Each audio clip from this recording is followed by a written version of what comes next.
You are listening to the Scars and Guitars podcast series that syndicates for the A-List Online. My name's Andrew Mackay-Smith because of course it is, because I'm the only bastard who does this. Thanks for joining me either way.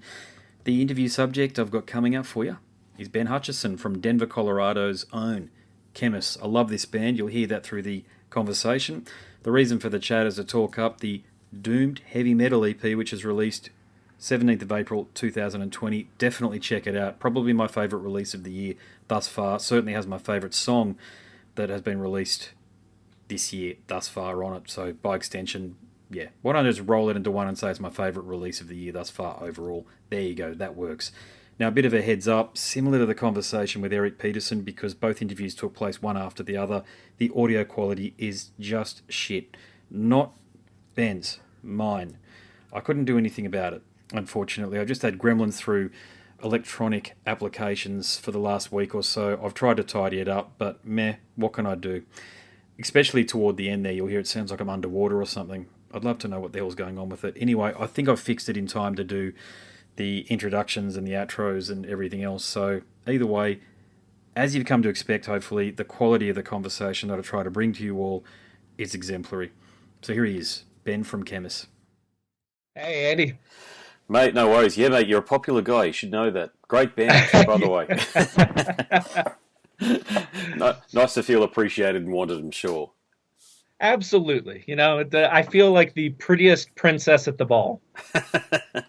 Look, I got to say that I reckon Khemmis and Blood Incantation, and I know you're both from Colorado there, I think that you're two of the most important bands around in 2020 insofar as you've both got your roots in traditional styles of metal, yet you're advancing the genre by reinterpreting essential characteristics of the genre and adding brand new elements, Because I had a chat to Morris, it was only last week I had a chat to him, and I'm sure you know who he is. Oh yeah. We know that. I mean, Denver's not that big of a city, so everybody knows everybody. Yep, gotcha. Yeah, well, Morris, great guy. I had a chat to him, and I was truly hoping that I'd have an opportunity to chat to yourself or Phil due to the release of Doomed Heavy Metal. Because I had a chat to Phil a couple of years back when the last album was released. Now, Okay. I would say that A Conversation with Death is my favourite cut of the year so far. Wow. Thank you so much. Yeah, look, I'm a fan of Appalachian folk music, and I love what you guys have done with this one here. You don't do anything by half measures at all with this band, and that's what I love about you guys. So, mate, I guess this is the first question for you. Why did you decide to do some covers of Lloyd Chandler and also Dio? Yeah, it seems kind of like an unlikely pairing, and I think for a lot of bands it would be a little bit stranger. But the whole release is really based around the idea of our gratitude, towards not just our fans, but heavy metal fans in general. It's kind of a love letter to music and to what music means for us. And truthfully, the inspiration for structuring this release the way that we did, half rare studio cuts, having some covers and stuff, and then half live tracks, comes from ZZ Top's Fandango, which seems to surprise a lot of people. But great album, too. Yeah, it's a great album, and it's a little bit left of center in their catalog as well, where it stands out as being this perhaps seemingly incongruous pairing of two sides, and yet I think that's really endearing. I think it's a really cool glimpse into the heart of a band when they sort of go off the beaten path, even if it is going off of their own beaten path. And, even though we are a heavy metal band, we all listen to so much more stuff. The power of heavy metal is compelling, but is the kind of power that we find in lots of different kinds of music. So the decision to cover something like, well, not even cover really, to reinterpret an Appalachian folk song really doesn't seem that sort of far afield for us, because it's just another facet of what makes the four of us into the group that we are. Well, look, I had a feeling that I love what you're saying there about Fandango. It's an album that I grew up with, actually. My father wasn't into music at all, I must say, but that's one of the albums that he had. So it's really interesting to me that you say that, because it's an album that I know quite well. But it's actually a formative album as far as I can see, as far as I'm concerned for me. I'm a musician too, but as also Yeah. an appreciator of music. And On that note, mate, if you're tuning into music like that, I have a feeling you guys are going to be around for the long haul. You're not going to go anywhere anytime soon. So, what do you enjoy about creating music with Phil and the lads then? Because I feel as though you guys do have a great connection with each other. We really do, and it's something that I think all four of us are keenly aware of, and that we know is special, and that we try to never take for granted. Um, we knew we were onto something the first time that Phil and I got together to jam. Khemmis was sort of coming together, but we knew we needed a singer, and Phil and I got together to jam. We set up a couple of full stacks, and we got a case of Coors Banquet beer, and we just hit it off musically the same way that we had personally. Phil's one of the first people I met when I moved to Colorado in 2012, and even though we listen to a lot of the same music, we come from very different sets of influences in terms of what we've played up until this band, and that's true for Zach and Dan as well. And yet, that sort of Venn diagram of influences, the places where we overlap really were the starting places.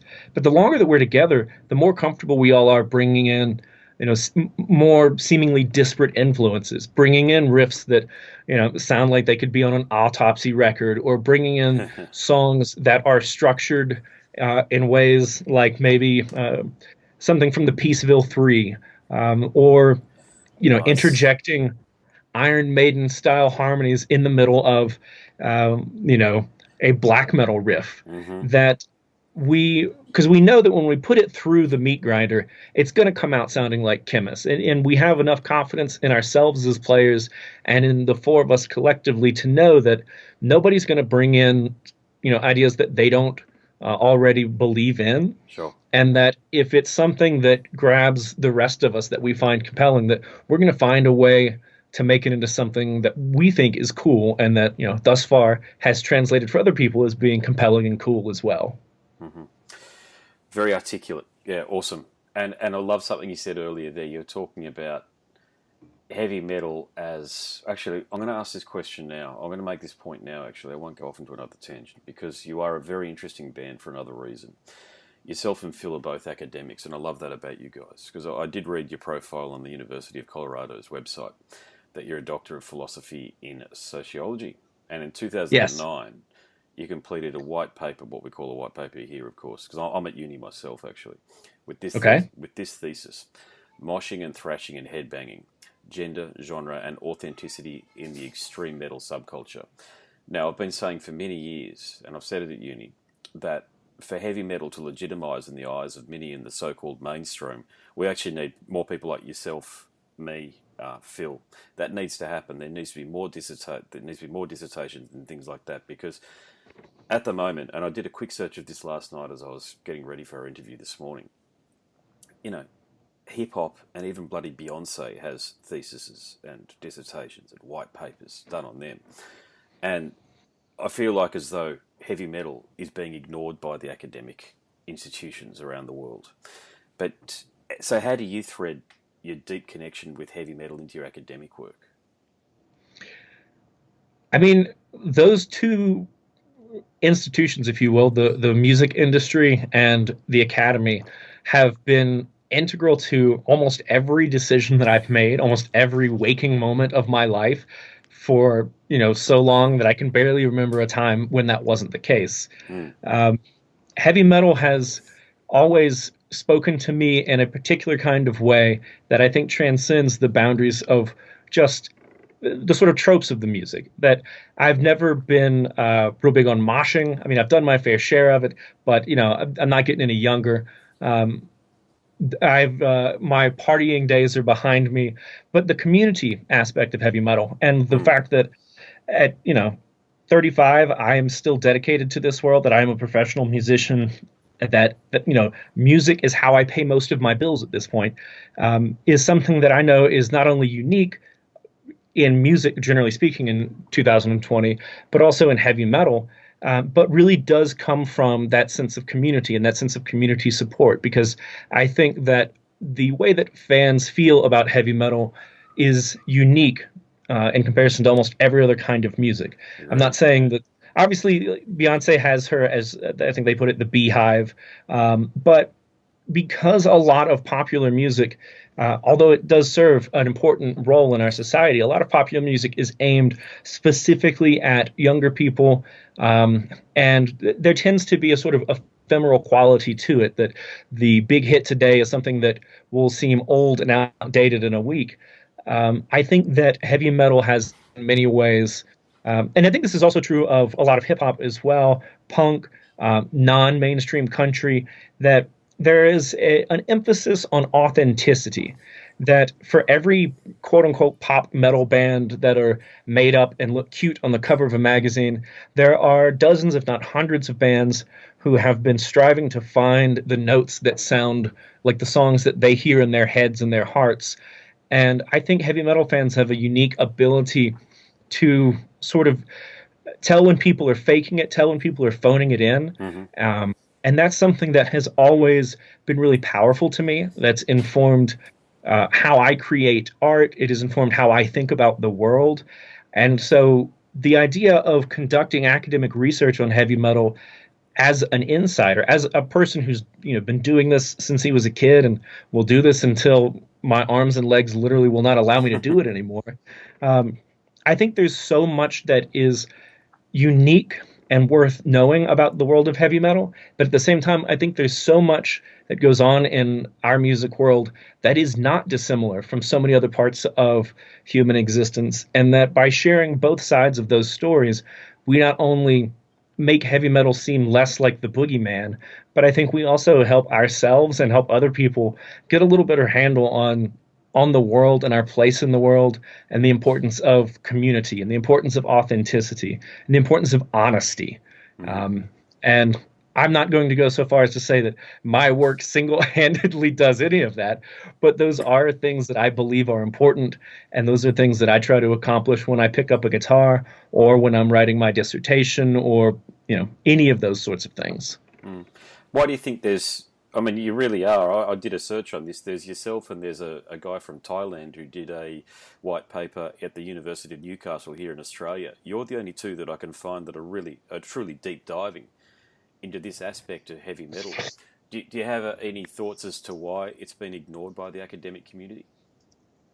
Yeah, I mean, first I'll say there are some people that have done some really fantastic work. If you're interested in this kind of stuff, Keith Conn-Harris is a British sociologist and lifelong heavy metal fan.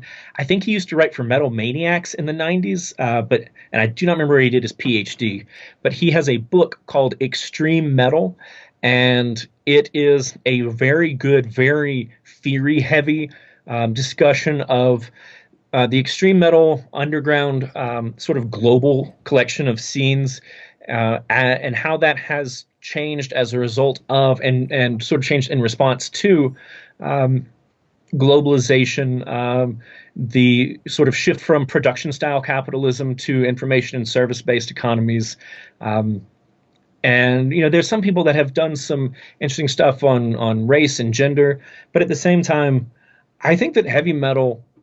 Well, I'll say this anecdotally. I don't know that this is the only answer, but in my experience, I've found that in order to get people in the academy to listen whenever you want to talk about metal, you can't lead with "my work is on heavy metal." Sure. You have to lead with, perhaps the body of theory that you use, or tie it to some other more sort of accessible writer or thinker. And I think that is a reflection of the attitudes about heavy metal more broadly, that even though the idea of metal might seem mundane to more people than ever before, it still scares the hell out of a lot of perhaps well-meaning, parents and grandparents and aunts and uncles, and that every time something bad happens in the world, it is still easier to point to a Marilyn Manson record, or in some cases, Cannibal Corpse or Morbid Angel or whoever, than it is to talk about social structure and the structure of the home life and the importance of economic privilege or the lack thereof, and the importance of access to mental health care. It's easier to construct heavy metal as a boogeyman than it is to actually fix the things that are wrong with society. It's like the whole drug and alcohol debate, isn't it? And I think Russell Brand was the one that said it best, even though I'm not a big, massive Russell Brand fan, I must say, but he said people think that alcohol's a gateway drug to marijuana, which is a gateway drug to heavier things like ice or methamphetamine. But what it is, it's emotional abuse and trauma. These are the gateways to these things. And if you're not looking at the root cause of these things, you're only looking at the outcome. And then, for example, I was reading the other night about Judas Priest's travails through the early 90s there, the late 80s, with Better By You, Better Than Me. I can't remember the name of the song now. I'm not a huge Priest fan. Yeah. You know the one I'm talking about. Yeah, I know what you're talking about. Yeah, and how the legal system and the prosecutors, of course, through that process tried to pin these two kids' deaths, suicides. So one was both were attempted suicide. One was successful. One died 3 years later from his injuries. But they tried to pin that on the band rather than looking at what was actually going on in these kids' lives. Now, I know that was, God, it's almost 30. Is that 30 years ago now? That's incredible. God. Yeah. My God. Right. I'm 41 and I was in high school by that stage. So that's bizarre. But it's interesting, and it's something that I got to say, I'm a family man. I don't look like a metalhead at all. It's not that I've been in corporate life for many, many years, but I've apart from a couple of years where I was just so busy with work or I just tuned out of all music, not just heavy metal. Heavy metal's been like a true north for me, a compass, Mm-hmm. Insofar as whenever I wanted to feel like me, I could listen to the music and I could identify parts of myself with it. And I'll make a broader point here, is that my feelings are that hip-hop and urban music are looked at as more culturally relevant than heavy metal by mainstream media, mainly looking at CNN and CNBC, this sort of thing. And that simply isn't the case. So we talked a lot about the work that you've done, and you've known some other academics there, but what other work or what other conversations can be had? I know it's a broad question, but you're a smart guy, so here goes. What other types of work can be produced to convince the Pitchforks and the Rolling Stones and the New York opinion formers that heavy metal is a vital and rich genre of music that has given a lot to civilization? I think that's a really good question, and I have two answers that go in very different directions. My first thought is I don't think that should be the goal. I don't think that doing academic research or creating art about any particular part of the world should be done simply to try to convince other people that it's worth doing. Because if it's worth doing that work in the first place, then it is valid. And I don't know that getting more people on board would necessarily have any sort of real world implications that would matter. Mm-hmm. I mean, in many ways, heavy metal's thriving more than it has in a long time. We've seen that as opposed to the decrease in physical units for most other kinds of music, physical units for heavy metal are selling better than they have in a long time. Vinyl in particular is enjoying a resurgence. Mm-hmm. And I think a little bit of the success, if you want to call that success, it may be a little bit of that shift, I'll say, comes from the fact that people in the world of heavy metal know that best case scenario, a lot of people won't get it and won't care. And that worst case scenario, a lot of people will continue to look down on what they listen to or create, the world that they're part of, and yet they do it anyway. I think that there's something special that the underground in particular offers. Really, when we think about everyone's first experiences with heavy metal, and this is perhaps true for you, it's true for a lot of people, you think about going to those early shows, you think about, finding bands, especially once you are in a position to find bands on your own. And there's a sense of accomplishment and a sense of discovering something that's special that not everyone knows about. It's like the secret that not everyone else does and not everyone else wants to know. And I don't know that I would want to try to change that facet of the underground simply for the sake of a talking head on some media outlet saying that, what I've chosen to do with my life is valid. Because look, I'm doing it either way. I mean, I had to struggle with these decisions about being a musician as opposed to being an academic, and the decision to stop teaching.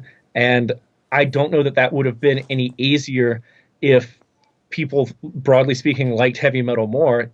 The concerns that I had when making those kinds of choices were much more practical. Can I pay my bills? What do I do about health insurance? So forth and so on. Yeah.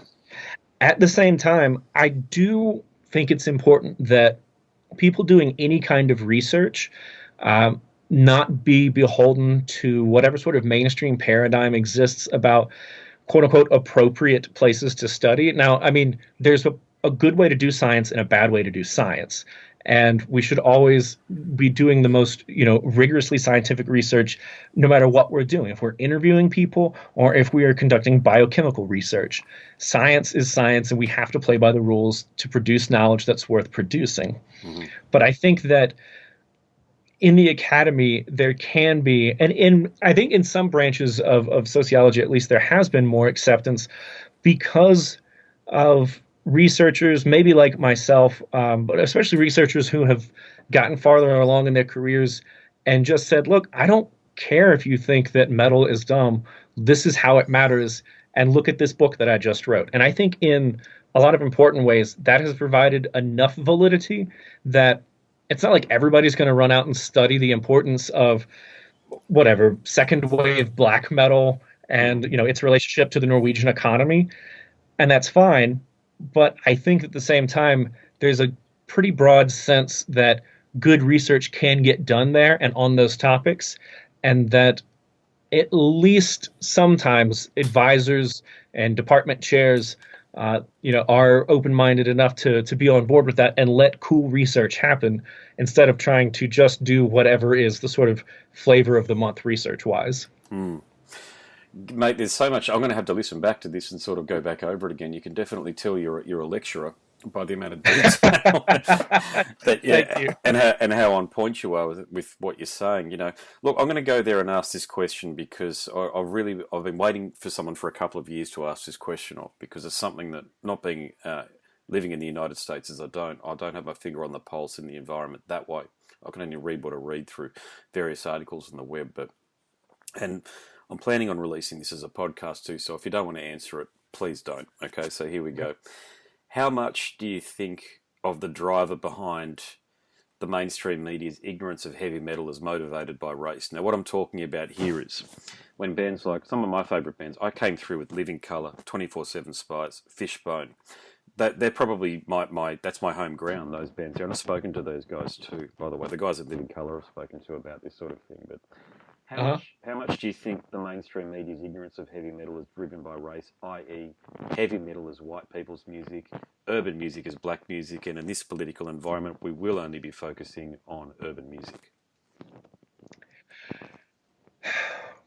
I think it's actually has much more to do with class. Because there has been a shift in the music industry that allowed for the commoditization of hip-hop in a way that, at least thus far, has not been possible with heavy metal, in terms of sort of redefining the aesthetic and disconnecting it from a working class set of practices. I mean, rap and hip-hop started as a kind of protest music among people of color, and had this immense power. It was a way for marginalized people to speak out against their oppressors. It was a way for them to build community. And through a number of different processes and a number of different forces, this sort of pop version of hip hop has been able to exist. And I think, sort of analogous to country music, like there is a way to take a lot of kinds of music, polish it up, take the rough edges off, and sell it as a commercial product. And in country music, there's been this kind of discussion about what's real country music. And although I'm not as familiar with hip hop as I am with country or certainly heavy metal, as I understand it, that same conversation exists. How do we draw the lines between what is quote unquote real and what is not? And I think that to whatever extent that has happened in heavy metal, I mean, there's certainly some metal that has permeated the mainstream consciousness. Metallica comes to mind. Metallica's kind of, I mean, I guess maybe some like nu metal in the 90s, probably to an extent. But I think that for a lot of reasons, it's been harder to sort of shave those edges off and present a product that is appealing to the masses. Instead, I mean, You think about the sort of mass production of hair metal bands in the late 80s, early 90s. So many bands that sounded exactly the same, and like it puttered out pretty quickly, due in no small part to the grunge movement sort of pushing back against that. But heavy metal's roots are inherently working class, and maybe lower middle class. But the story of the formative bands, Black Sabbath, Judas Priest, Iron Maiden, these are all people that grew up in small working class towns with very little upward mobility, and found not only a community but a sense of release, a sense of power through creating this music. So I think you have that, and then you have the historical construction of heavy metal as a folk devil. Anytime anything bad happens, they can point to it. And to be fair, the same kind of demonization has continued with hip hop. I mean, if you watched the sort of mainstream news, there's all sorts of conversations about representation of gender and sexuality in hip hop, and but for all of those reasons together, I think that heavy metal has, not really had that experience, and I think that important to all of this is there's never been a sort of emphasis within the music on quote unquote making it, at least outside of the cases that I mentioned, like the hair metal bands, the excess of those bands, who were all about partying and getting wild. But the idea of I'm going to play heavy metal and get a bunch of fancy clothes and drive a fancy car for whatever reason has never really taken hold. Yep. And I think this goes back to that idea of authenticity, that we like the idea of musicians doing what they do because they need to do it, not because they're looking for a get-rich-quick scheme. And if they happen to do well financially, that's fine, but they need to have these sort of artistic motivations that are, at least in our minds, purer than purely capitalist intentions. Mate, great answer. I've got to jump on a call now to Eric Peterson of Testament. It's been a great one too. Unfortunately, I want to keep this conversation going, as you can imagine, mate. So, mate, I will offer that. If you're available sort of in an hour's time or so, I'd love to continue, but no obligation whatsoever. And look, if not, mate, if you're happy with everything we've spoken about, I'll just release it as a podcast episode, because this is one of my favourite conversations actually so far. Yeah, this is great. Thank you so much. We should absolutely circle back to this sometime and chat again. I really enjoyed this conversation, my friend. Yeah, it's awesome. And look, I really hope to see you guys down here, mate, whenever this bloody COVID-19 thing sort of restrictions lift. No insensitivity intended to people who suffer from the bloody thing, but mate, as soon as civilization can get back onto the track that we were kind of on before, hopefully we've improved and had some time to self-reflect. But hopefully we see you guys down. Hopefully so, yeah. Got my fingers crossed. All right, my friend, take care. Have a good one, and I'll talk to you soon. Absolutely. Thanks, brother. Talk to you. Catch you. You've been listening to the Scars and Guitars podcast series that syndicates for the A-List Online.